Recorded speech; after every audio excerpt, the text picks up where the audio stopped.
Hi everyone, welcome to On the Other Hand. I'm Ariane Zurcher, and today I'm going to be telling you what I've been doing for the last few days. So, as some of you may know, I have a new website. I'm putting the link in the upper right-hand corner of this video. And for those of you who have clicked on it, you've noticed that I have a section called Workshops. So I have a workshop that is called The Basics. And The Basics is a workshop for those who have never done any hand stitching or have done very little hand stitching, but who want to and want to learn. So we cover all the basics. And then we venture off. It's a 2-day workshop. And I decided that since this is for people who are just starting out, you probably don't have a big stash of threads. And so I'm providing kits. So the last 2+ days, it's actually been more than 2 days, I have been knee-deep in creating kits. And I'm going to show you a few of them as I'm talking. So I have kits that are neutral colors, so pretty much neutrals with maybe just a little splash of color. Then I have colors that are more spring-like. I have earth colors. I have what I call winter colors, so the darker colors, fall, spring, summer. And then I have some that concentrate on a specific color like Pretty in Pink, or Winter's Mist, or some that are predominantly blue, like this one that's called Blue Velvet. Most of the silk velvets that I include, a little swatch of silk velvet, are silk velvets that I actually hand dyed. Everybody gets a little surprise, so something that's not photographed, unless I photographed it by mistake and it already included the little surprise. But it includes everything that is listed in the materials list for the workshop. And so when you go, if you want to sign up for the workshop, you can sign up for that, and then you can add on the thread and fabric kit. And I will then send you the little kit. But I have to say they're pretty fabulous. You get at least one other swatch of wool where I've also put all the needles that you'll need for the workshop. But once you take those needles out, you can use that swatch of wool, and I encourage you to, during the workshop, to add it as another element, cut it into some other shape or whatever. And then I've included some pre-cut circles that I cut myself on my my die cutter that I actually did a video on, and I can post that again in the upper right corner. So, and then other things as well. It's going to be really fun. It's coming up in June. If enough people sign up for it in June, I may offer it again in September. I know summers can be busy for people, but I'm doing some traveling in August and then again in end of October, beginning of November, and then we're well into the holidays. So I'll have to figure out my schedule. But I'm really excited about this class, and it really is going to be a fun workshop for anyone who is just looking at this and have been thinking, well, I like it, but I don't even know where to start. Here's where you can start. So it'll be fun. This all started because someone wanted to sign up for the workshop and asked me whether I was providing kits. And I had thought about it, but I hadn't started doing it. And then the more I thought about it, the more I thought, for someone to be new at this, would you have a size 24 chenille needle and an 18 chenille needle and a number 1 Milner's and a number 3 Milner's? Probably not. And wouldn't it be great to provide that, and also to provide all of the threads, as well as the wool thread that you would need to whip stitch the wool down? My thinking was that we will be using the linen as a base, although for people who just don't want to, you wouldn't have to. You could cut up the linen and use the wool as a base. But I wanted everyone to have the option to use the linen as a base and then to cut some pretty big shapes out of wool and to add elements. So we're going to talk about design, and we're also going to talk about design elements, which will be a lot of fun. We'll touch on color.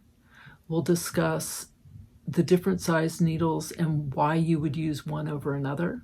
So for instance, why do you use a chenille rather than a Milner's? We're going to go over needle turn applique, as well as how to whip stitch wool down, or non-fraying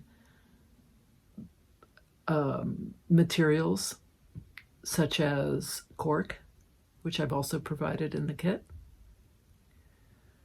And then we're going to talk about raw edge materials and why you might choose to use a raw edge on something as well. It's a lot to pack into 2 days, but we've got 5 hours for each day, so that's 10 hours total. That's a lot of time, and I think that we can really do quite a bit, and you'll come away with a really good understanding, as well as practicing some of these stitches. So we'll go over the basic ones like the back stitch and the running stitch, and then we'll go off into some of the sort of sexier stitches like the boya knot and maybe the cast on boya knot. And most people know how to do the French knot, but we'll cover that. We'll cover some of the more basic stitches, also double threading, how to double thread a stitch, the different stitches you can double thread, how that really changes things. We'll talk a lot about layering and adding other elements, adding texture. We'll talk about color and how color can play with each other, how you can introduce a color that may not seem like a good idea to good effect, and how that might be done. But mostly we're just going to have fun. I mean, we're just going to have a lot of fun. I absolutely love hand stitching, and it transformed my life. I find it incredibly calming. It can be very meditative. It is a wonderful way to just relax and sort of regroup. It also is a great, I get tremendous solace from stitching. So if there's a lot of challenges going on, stitching can really ground me. And to be able to pass that along to others is just a really lovely thing. So I hope some of you will join me. And again, I'm going to put that workshop link in the upper right-hand corner of this video so you can go and check it out. And you've seen what some of the thread kits are, so you know what you're getting, and you can add that on as well. And then I'm going to go on a little trip. And while I'm gone, I have someone who will be shipping kits out for me. So don't worry. And I come home soon enough so that if you don't order until I'm back, which is the end of May, I'll be back, don't worry. There'll still be plenty of time for me to get those kits out to you.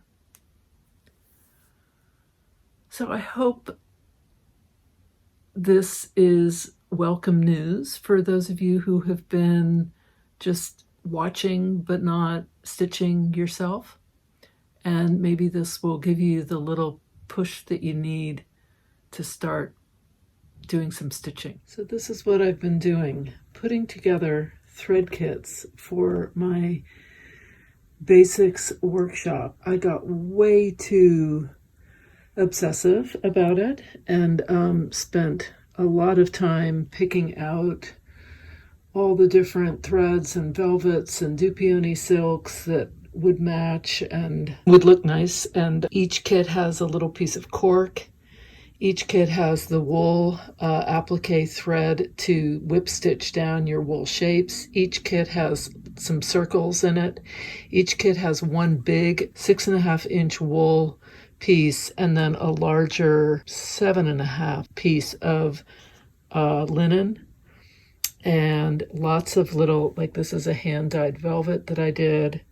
Others just have a low immersion dyed velvet. They all have silk ribbon. They've got little beads. They've got all the needles that are required, a number 3 weight, a number 5 weight, and a number 8 weight. So this is what I've been doing before I'm leaving for my vacation. And I'm really excited. And a couple people have already signed up for the basics workshop and they've ordered kits. So I'm very pleased about that. There they are, ready for anyone to order. I just have to say that whenever my husband and I are about to go away somewhere, inevitably he decides that he needs to go and upgrade his iPhone or his computer. Something happens and it requires completely deleting all the content and re-uploading everything. I mean, some huge major thing, right? That's usually pretty anxiety producing. And I'm often thinking to myself,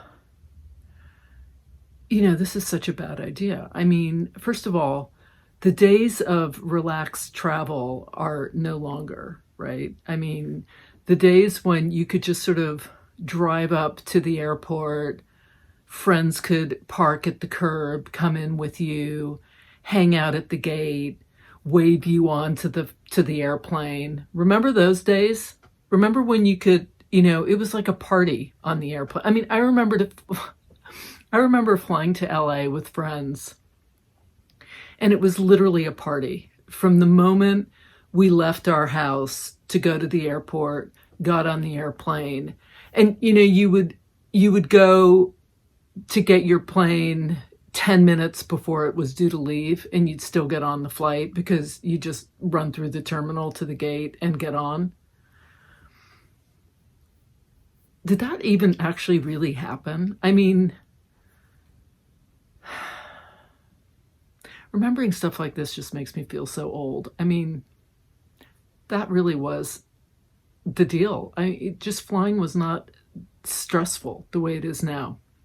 There was no TSA, there were no lines, there was no, getting to the airport hours in advance. Anyway, so flying is, I find now, somewhat stressful, and it just all feels a little laden with stress. So any big project, I feel like, definitely needs to not be done right before a big trip, before a trip, even if it's not a big trip. I mean, we're just going for a few, not that long, just a little over a week. But so when I decided that I was going to make these kits for the basic workshop, I did say to myself, are you sure you want to do this? Are you sure you want to take this on right before you're going on this trip? And I thought, no, this is going to be great. And then I figured, well, I'll figure it out. And then there's a young girl who's going to help. And so she's going to be shipping kits. And so it's all working out. But as I was making these kits, in the beginning, each kit I did individually. So I would cut out the piece of wool. I would then find the hand-dyed velvet to go with it and the linen. And I would then find the threads because I wanted a number 3 weight, a number 5 weight, and a number 8 weight. Everything was, and I would agonize over the colors and this and that. And at one point my husband came in and he kind of looked and he said, huh. And when are we leaving? So there's that. But I knew I could do it, I knew that I could pull it all together and it was going to be fine. And it is. Now I've got it all pulled together and now I'm doing this video and hopefully some people are going to sign up and some of you will order the fabulous thread kits, which are truly fabulous. I must say, it did make me feel a little bit excited about the whole thing, just seeing these little kits and what we're going to do with them. So much fun. The thing about taking a trip is that it's a little like getting pregnant. Is there ever really a good, convenient time to get pregnant? Not really. Seriously. You do it because, well, biologically, we're just like programmed to want to get pregnant. But also, when I got pregnant, I actually really, really, really wanted to get pregnant. And there was never like a good time to get pregnant. You just sort of do it. You kind of just wing it and do it. It's one of those, here we go, and you just hope for the best. Well, that's a little like taking vacation. There's never really a good time to take a vacation. Not when you have your own business and you're trying to get all these things done and you just think, okay, why not? Why not now? So I get back from this little trip, our little hiking adventure, which I'm really excited about. It's going to be fun. And the next day I have my Dorset button workshop. For those of you who want to do a Dorset button workshop and you've not done a Dorset button, but you've always wanted to, this is the workshop. You should sign up for it. It's a blast. I've done a couple of them now. Well, I've done like 5 of them now. And it's 1 day, 3 hours, and it's packed with information. And you will come away with several Dorset buttons from start to finish that you've done. And you will have, and then the following week, if you want to really go crazy and learn how to make Dorset buttons that are like little works of art, sign up for both. Take the first one and then sign up for the one following, which is 1 week later. And that one is where you just go off the beaten path. Like, it's a Dorset button, yeah, but it's a whole nother little piece of art in a ring. And it's a lot of fun. And we have a blast. Again, 3 hours. They're both intense. You will come away with some pretty fabulous Dorset buttons. So we're going to come back from our trip, and the next day is the first Dorset button class. So I'm going to hit the road running. And that's okay. I kind of like that. And then I've got the second Dorset button. And then I've got the basics workshop. And then I have a Dorset button scissor case class, which is the 2 Dorset button classes combined into one, and you have a finished project. And it does a lot of the stuff around the basics as well. There's some pretty big elements that I don't cover in the scissor case because it's a stitch along and we're making a project that I designed especially for that workshop. So that's what's happening in the next, 6 weeks. And, and by the way, I plan on videotaping parts of this hiking adventure and posting it on YouTube, and whatever stitching I can get done, I'll post some of that. Maybe I'm thinking of doing a stitching while traveling post because I can't bring all my threads. Really, I can bring a few threads, a little something. And so when you're limited like that, what do you take and how do you figure out what you're going to take with you? And all of that. So I might do a post on that. The next video I've got is going to be on winding your threads and organizing your threads. So that will be also before we leave. I'll post that. For those of you who are all inclined to check out the workshops, do. They're going to be a lot of fun. I can't wait to meet you. Thanks so much for watching. I hope this was helpful. Don't forget to click on that like button, and that's the thumbs up. I love hearing from you. Leave me comments and subscribe if you haven't done so already. Until next time, let's keep stitching together.